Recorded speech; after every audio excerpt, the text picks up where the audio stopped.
Come now to our thoughts for the day. Yoga then is a linking of consciousness, this aham consciousness, this ego consciousness, to the source of consciousness. And the source of consciousness is, of course, transcendent of all our concepts.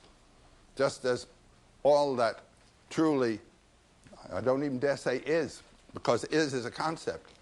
You see, you can't talk about these things. When you ask, is God one or many? One or many, these are concepts. These are the categories of thought. And the word God is not supposed to refer to a personality. It's supposed to refer past the personality to that which is really transcendent of thought. And the mythic symbols open like that to transcendence. So Jung makes a distinction between the word symbol and the word sign. I mean, this is an arbitrary definition that he uses. A symbol is a mythic symbol, which has one leg here and the other in infinity. It points to the transcendent. A sign points to something here. As normally interpreted, God is a sign, not a symbol. The word God refers to what's supposed to be a fact. And then there's that saying I like to quote that came up in the Gnostic period. The problem with Yahweh is he thinks he's God. That is to say, he says, I'm it. I'm no symbol. And then, of course, when he's the only one that's it, then everybody else's God is no God at all. In proper language, concretizing the image, concretizing the symbol, is what we call idolatry. So that our whole religion, from this standpoint, is an idolatrous system. And perhaps that's because of this, unconscious idolatry of our own, that we're seeing idolatry in everybody else and busting idols. Just a little thought for the day. Now, the classic book of yoga is called the Yoga Sutras, and the word sutra is related to our word suture, the thread that a doctor uses to sew you up after an operation.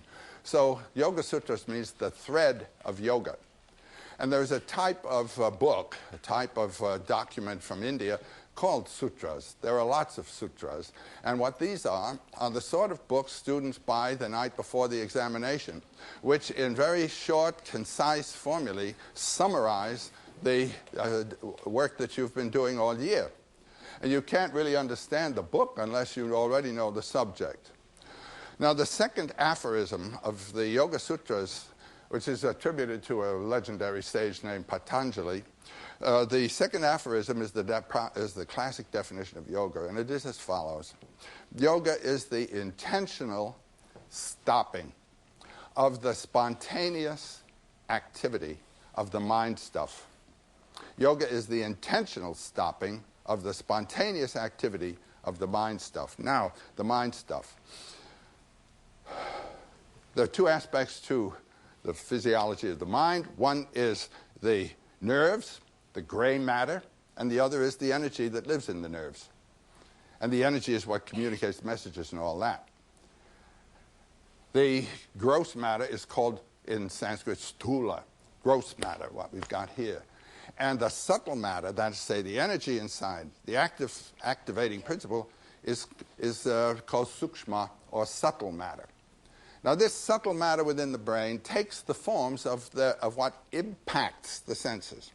I see you all as though you're in my head, because the subtle matter has taken your forms, and you're hearing me, same reason, and so forth and so on. Move your eyes quickly, and you see how quickly the subtle matter changes. Now, the problem is it continues to change even when you want it to stand still. Suppose you wanted to hold in your mind one thought or one image, something you think you'd like to hold there. You will find within 4 or 5 seconds that you're having associated thoughts. The mind is moving. The goal of this yoga is to make the mind stand still. Now, why should you want to do that? Now we're coming to a basic idea in this perennial philosophy. Everything is experienced through the mind. This is Maya. And the mind is in an active state. The image is given of a pond, rippled by a wind. And the rippled pond with its waves, is reflecting images that are broken images and that come and go, come and go, come and go. Read the first couple of verses in the book of Genesis.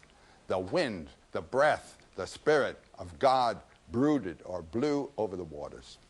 That's the creation of the world. You start this excitement going. And now comes the point.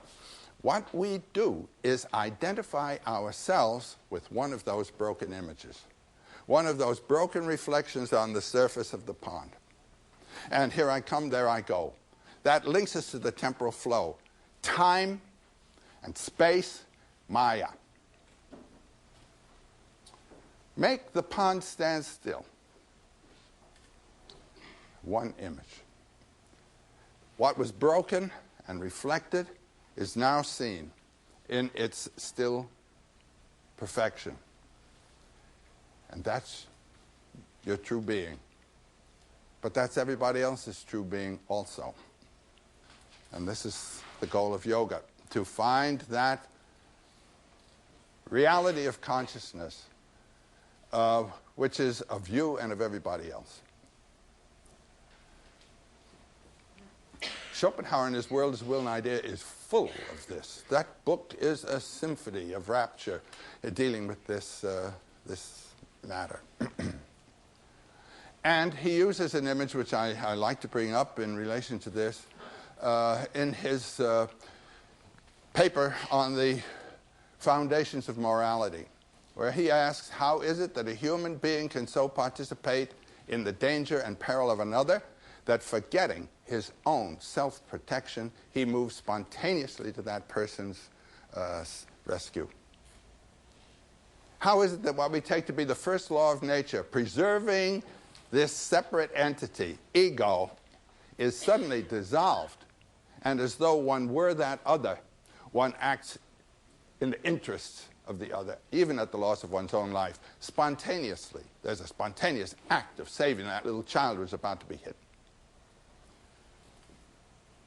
Schopenhauer answers and says, this is a metaphysical realization that has broken through, which is usually not there. It's the realization of the universal consciousness of which we are all manifestations, and so, in that sense, you and that other are one. And the experience of separateness is only a secondary experience within the a priori frame of time and space, which is the separating principle, what Nietzsche calls the principium individuationis, the individuating principle of time and space. If it weren't for time and space, we would not be separate here. So this is our secondary experience. You would have to have this experience in order to live in the world.